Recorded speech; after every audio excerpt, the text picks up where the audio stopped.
കിരണിനോട് എനിക്ക് വേറെ പരാതിയൊന്നുമില്ല. പക്ഷേ ഇപ്പോഴും ജീവിതത്തിൽ ഉത്തരവാദിത്തങ്ങൾ ഏറ്റെടുക്കാൻ അവൻ തയ്യാറാവുന്നില്ല സുമി. അത് പണ്ടും അങ്ങനെ തന്നെ ആയിരുന്നല്ലോ. സോറി, ഞാൻ നിന്റെ ഭർത്താവിനെ കുറ്റപ്പെടുത്താൻ വേണ്ടി പറഞ്ഞതല്ല. ഈ പുതിയ ജോലിയിലെങ്കിലും കുറച്ചുകൂടെ ഫിനാൻഷ്യലി ഡിസിപ്ലിൻഡ് ആവാൻ നീ കിരണിനോട് പറയണം.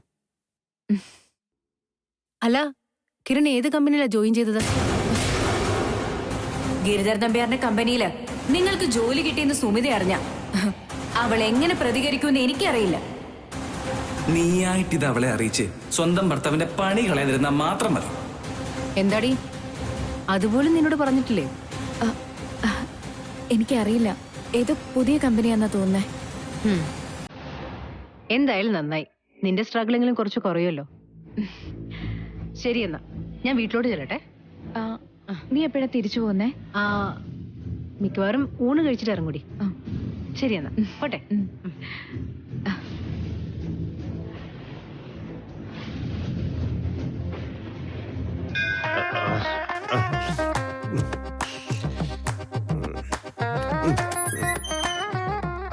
Sir, may? Yes, come in. ഞാനല്ല, നിതീഷാണേ. Morning sir. Very good morning.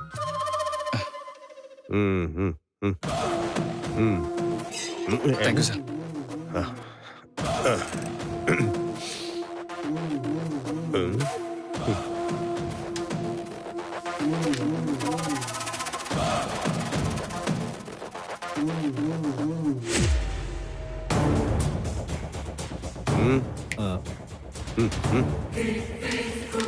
അപ്പോ കിരൺ ഒന്ന് ജോയിൻ ചെയ്യണല്ലേ?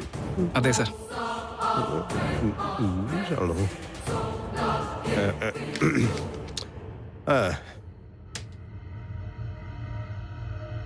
ഇത് അപ്രൂവൽ ചെയ്യേണ്ടത് ഞാനല്ല, കമ്പനിയുടെ ചെയർമാനാ, മിസ്റ്റർ ഗിരിധർ നമ്പ്യാർ. എന്നാ നമുക്ക് കിരണിനെ കൂട്ടി ഗിരിയേട്ടന്റെ ക്യാബിനിലേക്ക് പോവാല്ലേ? ഓ യെസ്. അത് പിന്നെ ചെയർമാനെ കാണാൻ ഞാൻ വരേണ്ട കാര്യമുണ്ടോ? ഈ കമ്പനിയിൽ ആര് ജോയിൻ ചെയ്താലും അവർക്ക് ചെയർമാന്റെ മുമ്പിൽ ഒരു ഫോർമൽ ഇൻട്രൊഡക്ഷൻ കൊടുക്കണം. അതാണ് ഈ കമ്പനിയുടെ പതിവ്.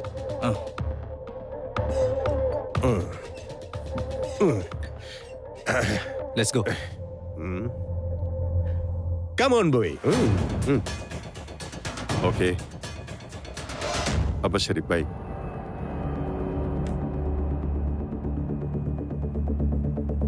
ഏട്ടാ, നമ്മുടെ കൺസ്ട്രക്ഷൻ ബ്രാഞ്ചിലെ സീനിയർ മാനേജറായിട്ട് ജോയിൻ ചെയ്യാൻ പോകുന്ന ആളാ കിരൺ പ്രഭാകർ.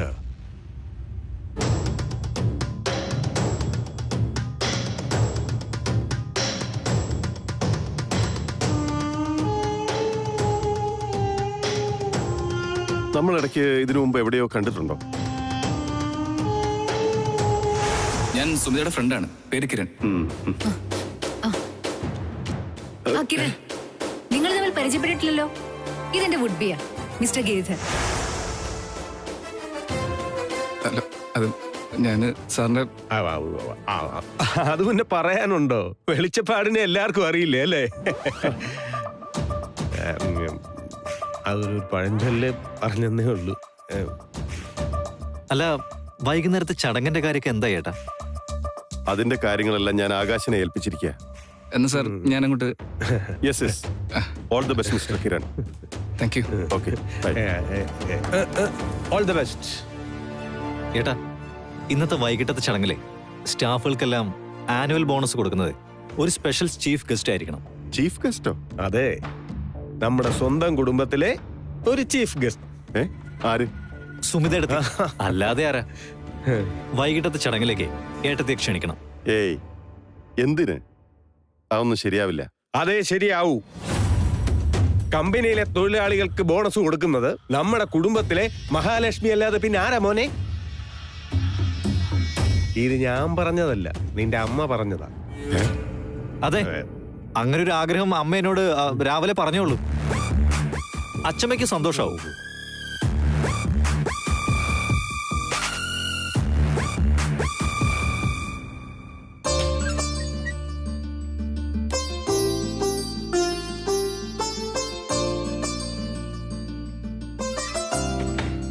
അച്ഛമ്മേനെ വിളിച്ചായിരുന്നോ?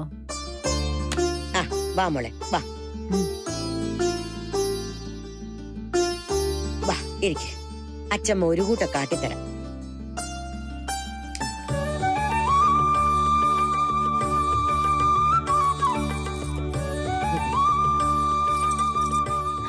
എന്താ അച്ഛമ്മ ഇത്? ആ ഇത് കൊച്ചു കുഞ്ഞുങ്ങളുടെ അരഞ്ഞാണല്ലേ? അതെ, പക്ഷേ ഇത് നിനക്ക് നന്നായി അറിയുന്ന ഒരു കുഞ്ഞിന്റെയാ. ആ? വേറെ ആരുടെയല്ല, എന്റെ തക്കടുമോന്റെ. അവൻ തീരെ കുട്ടിപ്രായത്തിൽ ഇട്ടിരുന്നതാ. മുത്തച്ഛൻ പണിയിപ്പിച്ചു കൊടുത്തതാ. ഇതേ ഞാൻ ഇപ്പൊ പുറത്തെടുക്കാൻ ഒരു കാരണമുണ്ട്. അധികം താമസിയാതെ ഒരു കുഞ്ഞു തക്കടുവിന് ഇതൊന്നുകൂടി അണിയിപ്പിക്കണമെന്ന് ഈ മുത്തശ്ശിക്കൊരു മോഹം. ഒന്നാമത് വൈകി കല്യാണം കഴിഞ്ഞതല്ലേ. രണ്ടാളും ഇങ്ങനെ കുട്ടിക്കളിയായിട്ട് നടന്നാ പോരാ, ഉത്തരവാദിത്തങ്ങൾ ഉണ്ടാവണം. ഒരു കുടുംബം എന്ന് പറഞ്ഞത് പൂർണ്ണമാകണമെങ്കിൽ ഒരു കുഞ്ഞു വാവയുണ്ടാവണം. അത് പിന്നെ അച്ഛമ്മ ഗിരിക്കിപ്പോഴും അല്ലേ? നീ അവനെ പേരാണോ വിളിക്കുന്നേ? അതെ. എന്താ അച്ഛമ്മ? ഒന്നുമില്ലേലോ, നിന്നേക്കാളും 8-10 വയസ്സിന് മൂത്തവനല്ലേ അവൻ. ഞങ്ങളെയൊക്കെ കാലത്തെ ദേ ഇങ്ങോട്ട് നോക്കണം അങ്ങോട്ട് നോക്കണം അങ്ങനെയൊന്നും വിളിക്കണമെന്നില്ല. പക്ഷെ നിനക്കവനെ ഗിരിയേട്ടാന്ന് വിളിക്കാലോ. ആ അങ്ങനെ വേണം കേട്ടാ. ഇനി നിങ്ങൾക്കുണ്ടാവുന്ന കുഞ്ഞിനെ ഇതണിയിക്കുന്നത് വരെ നീ തന്നെ സൂക്ഷിച്ചോ കേട്ടാ. ഇതാ നീ വെച്ചോ.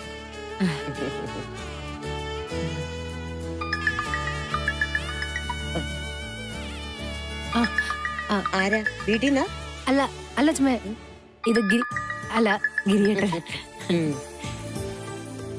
ഹലോ. ആ സുമിത, ഇത് ഞാനാ. ആ മനസ്സിലായി, പറഞ്ഞോളൂ. ആ പിന്നെ ഞാൻ നേരത്തെ പറയാൻ വിട്ടുപോയി, സോറി. ഇന്ന് ഓഫീസിലെ എംപ്ലോയീസിന് ബോണസ് വിതരണമുണ്ട്. അതില് സുമിത പങ്കെടുക്കണമെന്നാ ഇവിടെ എല്ലാവരുടെ അഭിപ്രായം. ഞാനോ? ഓഫീസിലെ കാര്യങ്ങളിൽ ഞാൻ വന്നിട്ട് എന്ത് ചെയ്യാനാ ഗിരി? അല്ല അല്ല ഗിരിയേട്ടാ. എന്താ വിളിച്ചത്? അല്ല ഓഫീസിലെ കാര്യങ്ങളിൽ ഞാൻ. ഇത് ഒഫീഷ്യൽ കാര്യമൊന്നും അല്ലെന്ന് ഞാൻ പറഞ്ഞില്ലേ. ഒരു ചെറിയ ഫംഗ്ഷനാ. അമ്മയും അമ്പിയമ്മാവനും ഒക്കെ പറഞ്ഞതുകൊണ്ട് മാത്രമാണ് ഞാൻ സുമിതയെ ബുദ്ധിമുട്ടിക്കുന്നത്. അയ്യോ എനിക്ക് ബുദ്ധിമുട്ടൊന്നുമില്ല, ഞാൻ വരാം. ശരി, വൈകിട്ട് ഒരു 5 മണി 5:30 അടുപ്പിച്ചാ ഫംഗ്ഷൻ. എത്ര മണിക്കാ വണ്ടി അയക്കേണ്ടത്? എപ്പോഴായാലും കുഴപ്പമില്ല എന്ന് പറഞ്ഞാൽ എങ്ങനെയാ സുമിതേ? ഇയാൾക്ക് റെഡി ആകാൻ എത്ര സമയം വേണമെന്ന് ഞാൻ എങ്ങനെയാ മനസ്സിലാക്കുന്നത്? എനിക്ക് റെഡി ആവാനായിട്ട് ഒരു 1/2 മണിക്കൂർ മതി. വണ്ടി എപ്പോഴാ അയക്കുന്നെന്ന് വെച്ചാ അതെ ഗിരിയേട്ടൻ എന്റെ അടുത്തൊന്ന് വിളിച്ച് പറഞ്ഞാ മതി. ഹലോ ഗിരിയേട്ടാ. ആ ശരി ശരി, ഓക്കെ ഓക്കെ. ആ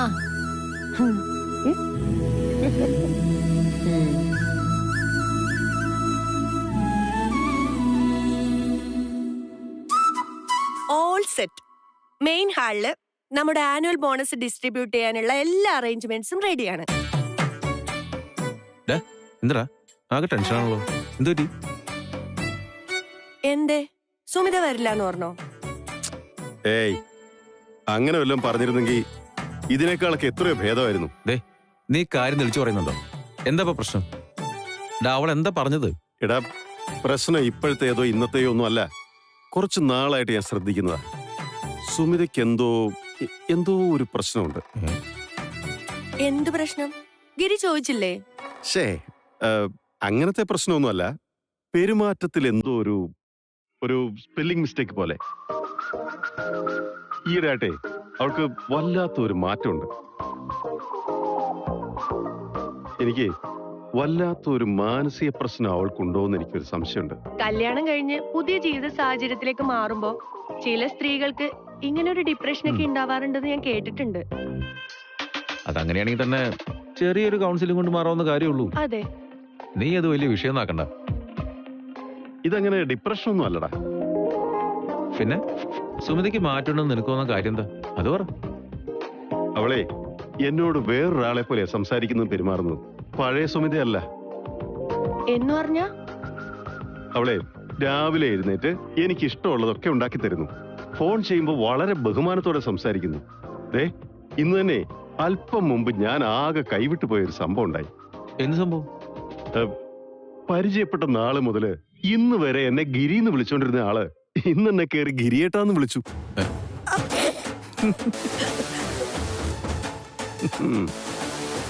അപ്പൊ ഞാൻ പറഞ്ഞതൊക്കെ നിങ്ങക്ക് തമാശയായിട്ട് തോന്നിയല്ലേ? ഒരിക്കലും അല്ല. ഗിരി പറഞ്ഞത് വെച്ച് നോക്കുമ്പോഴേ ഇതൊരു തമാശയേ അല്ല, വളരെ ഗൗരവമുള്ള കാര്യം തന്നെയാണ്. അതെ, ഒരാൾക്ക് മറ്റൊരാളോട് സ്നേഹം തോന്നുകയും അത് പ്രകടിപ്പിക്കാൻ വഴികൾ അന്വേഷിക്കുകയും ചെയ്യുന്നത് വളരെ നല്ല കാര്യമല്ലേ ഗിരി? നിങ്ങളോട് രണ്ടുപേരോടും ഈ വിഷയം പറയാമെന്ന് എന്നെ പറഞ്ഞാൽ മതി. മാറിക്കൂടെ? ഞാനൊന്നും പറഞ്ഞിട്ടുമില്ല, നിങ്ങളൊന്നും കേട്ടിട്ടുമില്ല. കഴിഞ്ഞില്ലേ പ്രശ്നം? വാ പോകാം, 4:30 മണിയായി. വാ.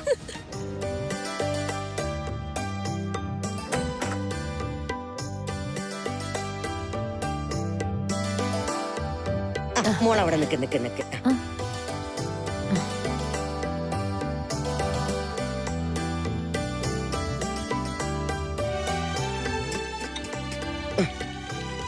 ഇതേ വീട്ടിന് ചുറ്റും കൊണ്ടുപോയി പോച്ചോ. അല്ലത് മിണ്ടാതെ ഉരിയാടാതെ വേണം പോയ്ക്കാൻ. ചെല്ല്. അതെ, കണ്ണേറ് തട്ടാതിരിക്കാനാ. അവിടെ ഓഫീസിൽ ചെല്ലുമ്പോ ഒരുപാട് പേര് നിന്നെ കണ്ണുവെക്കും. നീ ഇതെങ്ങോട്ടാ? അപ്പോ നീ കാര്യങ്ങളൊന്നും അറിഞ്ഞില്ലേ അനുരാധെ? ഗിരിയുടെ ഓഫീസിൽ ഇന്ന് നടക്കുന്ന ഒരു വലിയ ചടങ്ങ് ഇവളാണ് മുഖ്യ അതിഥി. അങ്ങനൊരു ഫംഗ്ഷനെ കുറിച്ച് ഗിരി എന്നോടൊന്നും പറഞ്ഞില്ലല്ലോ. ഇതങ്ങനെ വലിയ ഫംഗ്ഷൻ ഒന്നും അല്ലമ്മേ. ആനുവൽ ബോണസ് വിതരണം. പെട്ടെന്ന് തട്ടിക്കൂട്ടി പരിപാടിയാ. അച്ഛമ്മ പറയുന്ന പോലെ അങ്ങനെ മുഖ്യാതിഥി ഒന്നും ആവില്ല. ഗിരി എന്നോടുകൂടെ വരാൻ പറഞ്ഞു, അത്രേ ഉള്ളൂ. അതെന്താ അത്ര ചെറിയ കാര്യമാണോ? ഇനി മുതൽ തക്കുടൂന്റെ ഓഫീസിൽ നടക്കുന്ന എല്ലാ ചടങ്ങുകളിലും അവന്റെ ഭാര്യ എന്ന നിലയിൽ നീയും പങ്കെടുക്കണം.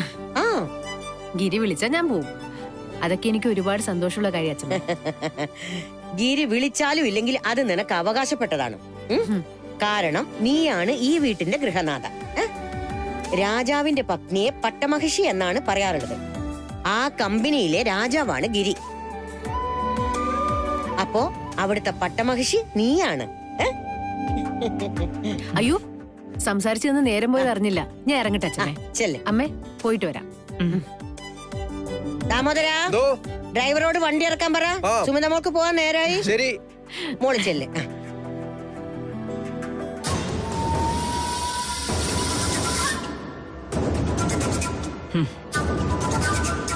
നിന്നെ ഞാൻ പട്ടമഹിഷിയായിട്ട് വാഴിക്കാമടി.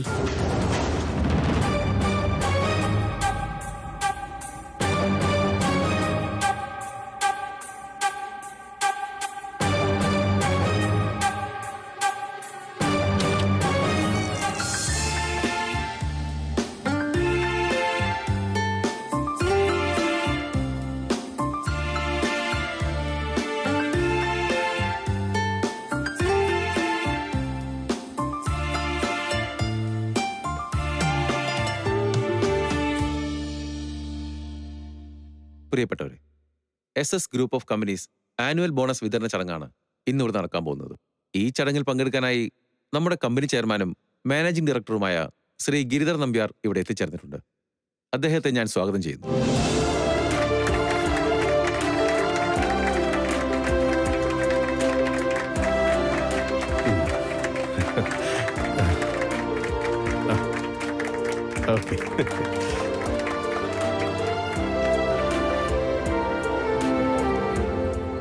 SS ഗ്രൂപ്പ് എന്ന ഈ വലിയ കുടുംബത്തിന് ഗൃഹനാഥൻ മാത്രമേ ഉണ്ടായിരുന്നുള്ളൂ. എന്നാൽ ഇപ്പോൾ നമുക്കൊരു ഗൃഹനാഥ കൂടിയുണ്ട്. നമ്മുടെ ഈ ചടങ്ങിലെ മുഖ്യാതിഥിയായി എത്തിയിരിക്കുന്നത് മറ്റാരുമല്ല, ആ ഗൃഹനാഥ തന്നെയാണ്. നമ്മുടെ ചെയർമാന്റെ സഹധർമ്മിണി Shrimati Sumitha Giridhar. I welcome on to the dyes.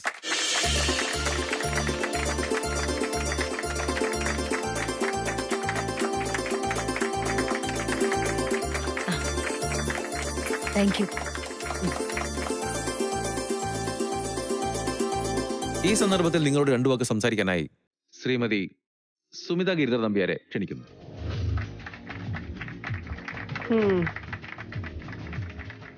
ഞാനോ? ഞാനെന്താ പറയാനാ? എന്തെങ്കിലും ഫോർമലായിട്ട് 2 വാക്ക് പറഞ്ഞാൽ മതി. ചെല്ലു.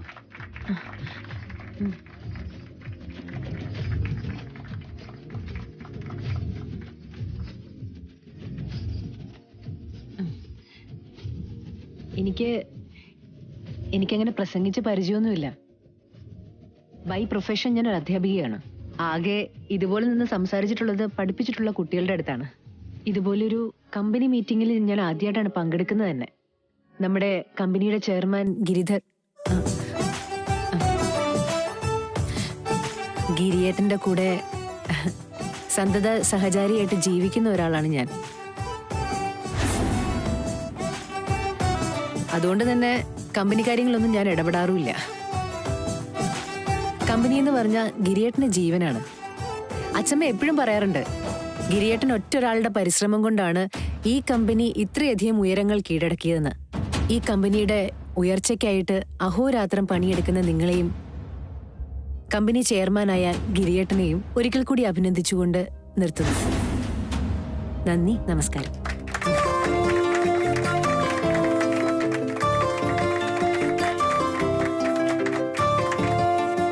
കൊളവാക്കിയില്ലല്ലോ അല്ലേ? ഇല്ല. ഇനി അടുത്തതായി നമ്മുടെ കമ്പനിയിൽ നിന്ന് റിട്ടയർ ചെയ്ത ഇപ്പോൾ വിശ്രമ ജീവിതം നയിക്കുന്ന മുൻ ജീവനക്കാരായ 2 പേരെ ആദരിക്കുന്ന ചടങ്ങാണ്. ആദ്യമായി നമ്മുടെ കമ്പനിയിൽ നിന്ന് സീനിയർ സൂപ്രണ്ടായി ജോലി ചെയ്ത് വിരമിച്ച ശ്രീ ഗോപാലകൃഷ്ണ കൈമൾ സർ.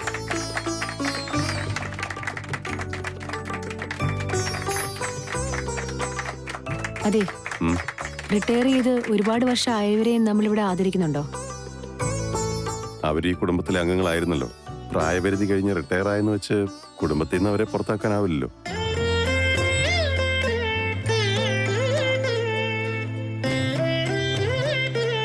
സുമി, ജാനീക്ക് എനിക്ക് വാ.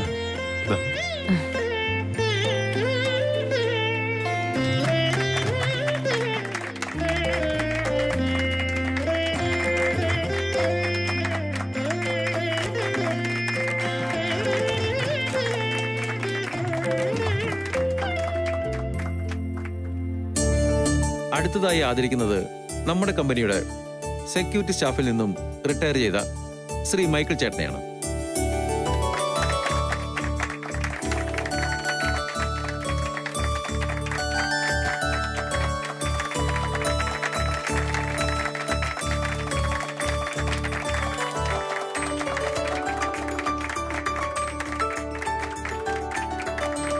അടുത്തതായി ബോണസ് വിതരണമാണ്. കമ്പനി സ്റ്റാഫുകൾ ഓരോരുത്തരായി വന്ന് ബോണസ് സ്വീകരിക്കണമെന്ന് അഭ്യർത്ഥിക്കുന്നു.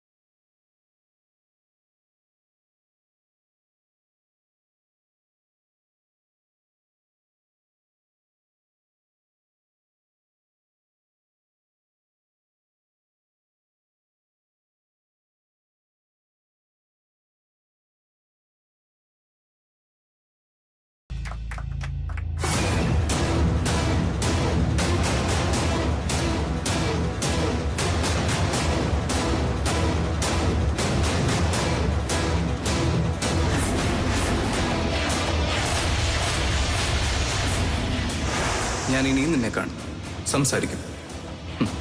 എത്രയൊക്കെ ഒഴിഞ്ഞു വരാൻ ശ്രമിച്ചാലും നമുക്കിനിയും പലയിടത്ത് വെച്ച് കാണേണ്ടി വരും. ഓർത്തോ?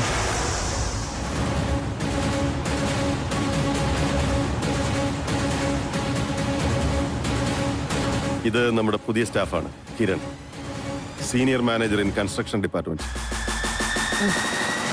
എനിക്ക്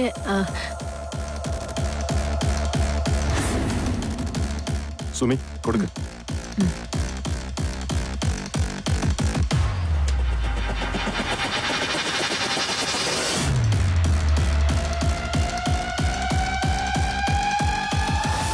ഇനി അങ്ങോട്ട് എല്ലാവർക്കും ഗിരിയേട്ടൻ കൊടുത്താൽ മതി. ആ, ശരി.